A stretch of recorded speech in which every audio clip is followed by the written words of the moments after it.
we're talking about modernization efforts. We're also talking about modernization efforts from a human resource perspective. We just recently launched the Agniveer pathway for entry into the army. Could you talk a little about that, given that there's a lot of misinformation and disinformation about it? First of all, I'd like to say that there are many veterans who don't think Agniveer is a good idea, and there are some veterans who feel it's a good idea. And this I'd like to say for the record that both Yeah. of them come from a place of immense love for the army. Uh, Army people, Army, Navy, and Air Force, the armed forces generally tend to be extremely possessive about where they have served. It's for them. It's not like a job.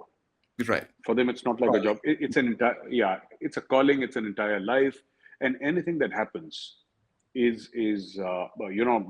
take it very seriously. They view it very seriously.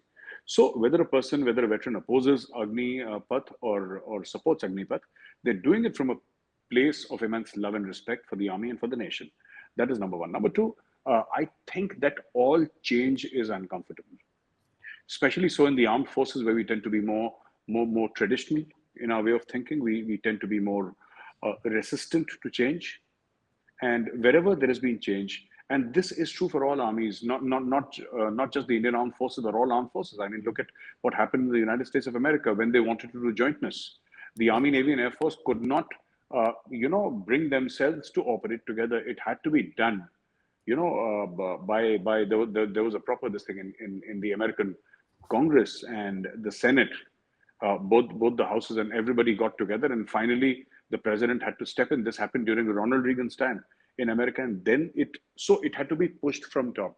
Right. So there will be resistance to change in any military. Now, overall, I think I'll tell you why. A lot of people have been saying that Agniveer is. There are 2 3 points here which I'd like to bring out, Bhardwajji. A lot Sure. of people are saying that Agniveer is not a good idea because what will the people do after 4 years? I think that has been largely settled by the government, number one.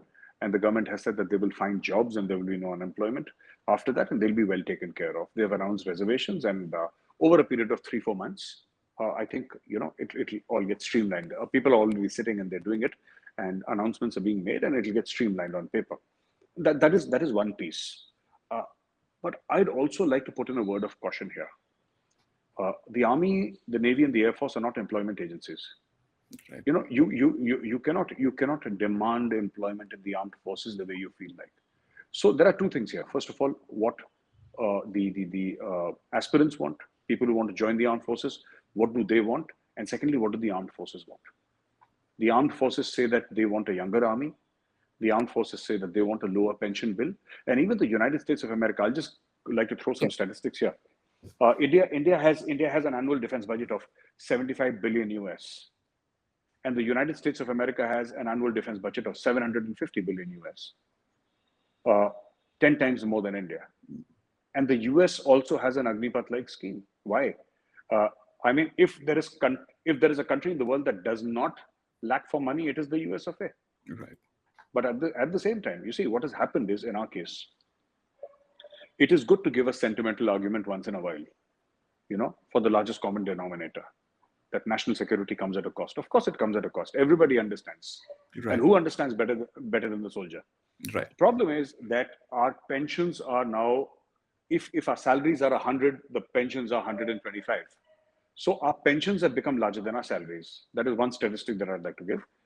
Over 65% of our total defense outlay goes in pensions and salaries.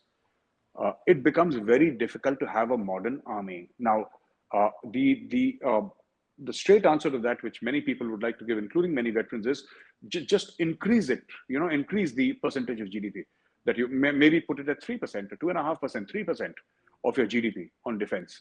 But that is assuming that your growth will happen the way it is happening today. Right. There is assumed growth. You are not always going to grow at 7.5%, 8%. That's not going to happen. You will come down to 5% and then everything will shrink. So you have to take a baseline approach that works long term. A simple back of the envelope calculation saying that make it 3% or make it 5%, that doesn't fly. Uh, Lastly, what I wanted to say was that Agniveer, I think, is a good scheme. And I think we have been very quick in judging it. Uh, we have been very quick in saying that it's not going to work. How do we know it's not going to work? Right. We haven't even put it, to the test. And there are so many other concerns. I think they'll be resolved one at a time. One important thing that people said, that the regimentation will take a hit, because a lot of our regiments are caste based and religion based. Like we have the Sikh regiment, the Garhwal regiment, the Gorkha Rifle, the Jat regiment, Maratha Light Infantry. So they are place based and caste based and religion based, etc. And that sure is cohesiveness. That lends itself to cohesiveness, and there is no doubt about it. And so I'm not saying that. But in my own regiment, I'm from the Kumaon regiment. Uh, by the name of the regiment, that is Kumaon, you could be led to believe that there are only Kumaonis in that regiment, but that's not true. Right. That's not true. Only 2 or 3 battalions, and we have, I think, if I'm not mistaken, 19 odd battalions, give or take one.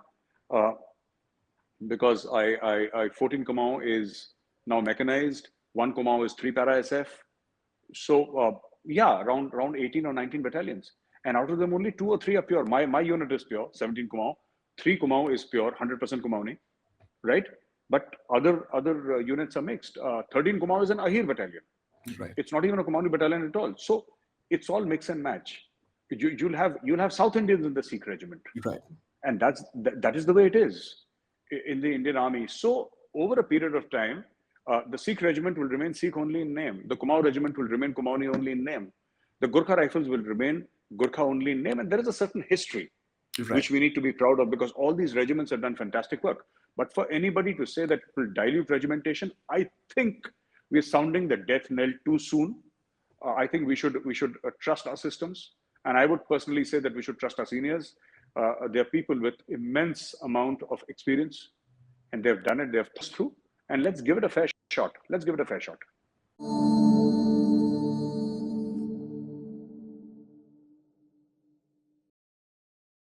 Please remember to subscribe to us and switch on the notifications for this channel. For our other social media links, more content, and to support our work, please visit citti.net. Dhanyavad. Namaskar.